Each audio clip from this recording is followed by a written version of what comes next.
Bonjour et bienvenue dans le Catch-up de l'industrie présenté par Dukascopy TV et LeapRate.com. Je m'appelle Louise Macaulay et je vous présente les nouvelles de mardi. L'activité d'investissement dans FinTech devrait atteindre le plus haut niveau jamais vu en 2015, selon CB Insights. L'année dernière, près de 100 entreprises ont investi dans des startups de FinTech qui, par rapport à 2010, présentent une augmentation importante de 179%. Des entreprises telles que 500 Startups, Google Ventures et CB Angel ont été les investisseurs les plus actifs au cours de 2 dernières années. 1,4 milliard de dollars ont été investis dans FinTech en 2014 et on prévoit que 2015 va doubler ce chiffre. Le premier trimestre de 2015 a vu 124 accords d'investissement, ce qui est une hausse de 23% par rapport au premier trimestre de 2014.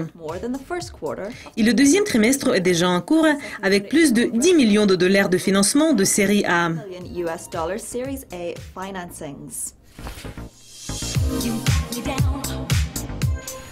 Les entreprises de l'industrie FX sont constamment dans un effort pour engager leurs clients et cet été pourrait marquer le début de quelque chose de nouveau, comme un nouveau système de paiement sans contact de Apple devrait atteindre le marché britannique.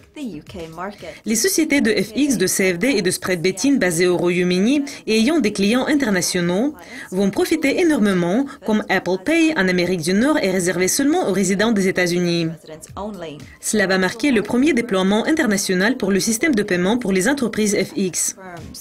Il est conçu pour être utilisé dans les terminaux EPOS dans les points de vente au détail.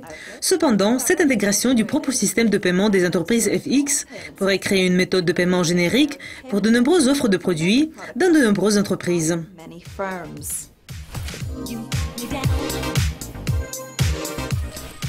Tradable a rendu la concurrence plus difficile pour d'autres entreprises FX ayant ajouté des fonctionnalités visuelles et interactives améliorées sur sa plateforme open source et une fonctionnalité accrue qui est bénéfique pour les scalpers et les swing traders. L'entreprise travaille en étroite collaboration avec Ariel Communications et ensemble, ils ont développé une variété de gestion de position, de surveillance, de graphiques, d'outils d'exécution des ordres, de modèles d'ordre et le carnet de trading. Le carnet de trading d'Ariel va maintenant fournir aux traders un graphique de profit flottant qui va montrer comment le trading a progressé. Et il leur permettra de prendre des notes à l'intérieur de l'application pour références futures. Pour apprendre plus de détails sur les nouvelles fonctionnalités de Tradable, visitez le site LeapRate.com. Et passons à MetaTrader 4 et SaxaTrader Go. Saxa Capital Markets CY Limited a arrêté ses activités en tant que fournisseur de MetaTrader 4 à partir de lundi le 15 juin.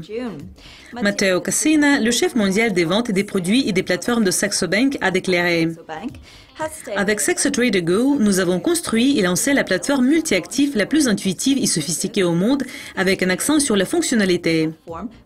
Nous croyons que cette offre est meilleure et elle élimine la nécessité pour les clients de faire du trading sur la plateforme MT4.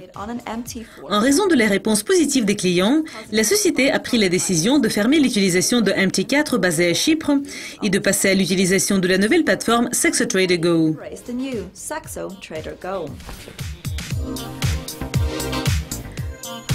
C'est tout pour ceux qui échappent de l'industrie. Rejoignez-nous demain lorsque ma collègue Sinead McLaughlin va vous présenter plus de nouvelles FX. Mais pour le moment, au revoir.